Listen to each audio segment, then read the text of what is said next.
if your life is just one little bit of time, I mean, life doesn't even last that long. And then if you die, it's like there's really no point of even being there if you're just there and gone, never come back. Not everybody can find their true love. Only some people find their absolute true love. Everybody has one. Lots of times you can't meet your true love in your life. But do you guys believe that there's someone for everyone, that old saying? Yeah. No, because sometimes maybe just already dead or not born yet. Sometimes some people are meant to be independent, free from the bond that love makes. Oh, right. With another person. If you think you love them, and then you then you either get married, and then you find out that you don't love them, that happens to a lot of people, and sometimes they still love one another, but they just don't want to live together because either they don't like how one another lives or something like that, and it's just kind of what happens. If everybody in the world met their true love, then there'd be nobody left. I think that to know your fear, you have to take a risk and try new stuff, or else you'll never know what you're good at or what you're scared of. I sort of hate it that you can't live memories over again, because sometimes this one moment is so good, one day, that even though you love to remember it forever, part of you knows that someday you're not going to remember it, and that's really sad to me. Trust is a big issue, in friendships and love, and so because if you can't trust one another, then you're not meant for each other. Because when you trust someone, then you know that you can always count on them, and that they'll always be there for you. What about in Cupid and Psyche? Like how Psyche represents the soul and Cupid is love? I think it's good that Psyche, she's our soul, and it proves that our soul can do a lot of things. Our soul is like our body, and trust soul. Trust your soul and trust your heart. Because Cupid is the god of love, which is your heart. And trust your heart, follow Cupid. And your soul. He told her not to look at him. She should have listened to him and not her sisters. How would you guys define love? Like a friendship, but a really, really strong friendship.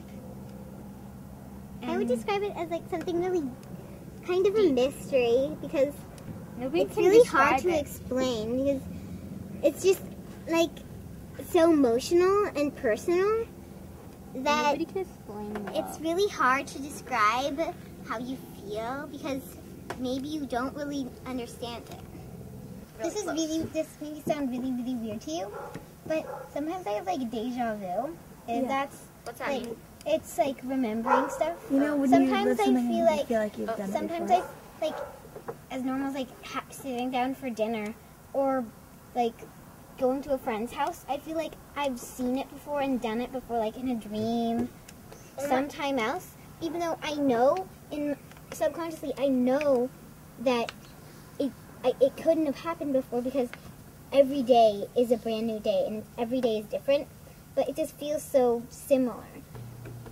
Sometimes to your family members and your relatives and people that are in your circle of the part of the world, that is your world, and in your world, you're not just one little person, because even though people could think oh, I'm not important at all, and because there's so many people in the world that I'm not important at all, but if you believe in yourself and know that you can be bigger than just another person on the street, then you can really become another. Yeah, you have if you really set your mind to something, you can do almost anything.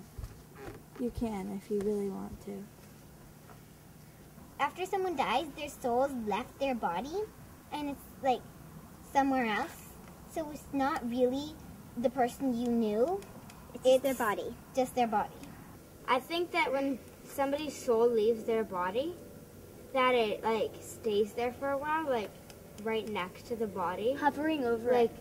seeing what it was inside all this time, And seeing who what it was people thought controlling, about them. and who things, it right? was. She just said when you die, the world will stop. And in a way, because when you die, your world, your life stops. So like people who like were really involved with you in your life, I think that maybe that little part of their world will cut off, like severed away from them, and they'll always stay with them in their memories. But that part of their world will be gone. If you just live your whole life and being afraid of dying, that's no way to live, because You don't do anything fun. then you can just stay in your house locked up, and that's not living at all. Do you guys think that people are born in like groups of people, and then in their next lives they'll meet those same groups of people again? Like you guys all knew each other in another past life? I think some people like if like when I saw like my cousin Juliana, like I just saw her and I was just like, wait, I know you don't die. Cause like I just like some people I just randomly see on the street, and I just like find myself staring at them, just like thinking like, I've seen you before, but I've never seen you before.